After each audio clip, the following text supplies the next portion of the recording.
नमस्कार साथियों, हरिद्वार के बाद मेरा अगला पड़ाव ऋषिकेश था। घाटों के साथ गंगा जी का दर्शन करते हुए हम नाव के द्वारा गंगा पार कर परमार्थ निकेतन आश्रम पहुंचे।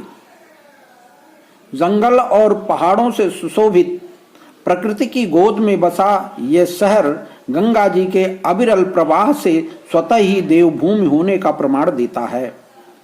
इस भूमि पर गंगा के किनारे स्थित परमार्थ निकेतन आश्रम की सुगंधी पूरे विश्व में फैल रही है। आज विश्व वानिकी दिवस था। शाम हो चली थी। आश्रम के अध्यक्ष स्वामी जी के दर्शन की लालसा थी।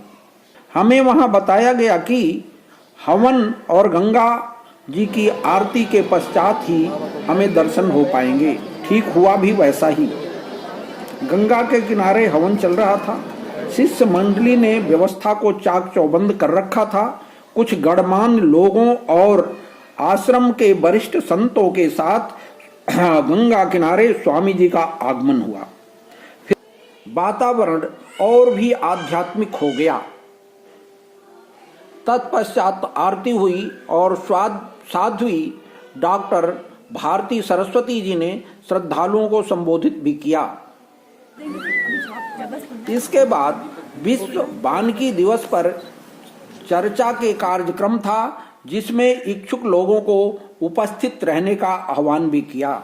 विश्व वानिकी दिवस के अवसर पर संदेश देते हुए आश्रम के अध्यक्ष स्वामी चिदानंद सरस्वती जी ने कहा कि ग्लोबल वार्मिंग और जलवायु परिवर्तन पूरे विश्व की सबसे ज्वलंत समस्या है। इसके उबरने के लिए वनों की महत्वपूर्ण भूमिका है, क्योंकि वन धरती के हरे भरे फेफड़े हैं। वन संपूर्ण मानवता को स्वच्छ वायु और जल प्रदान करते हैं। वनों का संरक्षण अर्थात मानवता का संरक्षण। इसलिए आइए और वृक्षारोपण का संकल्प लें कि लकड़ी कम से कम मात्रा में जलाई जाए और उपले जलाए जाए, जिससे वातावरण में शुद्धि बनी रहे, पवित्रता बनी रहे।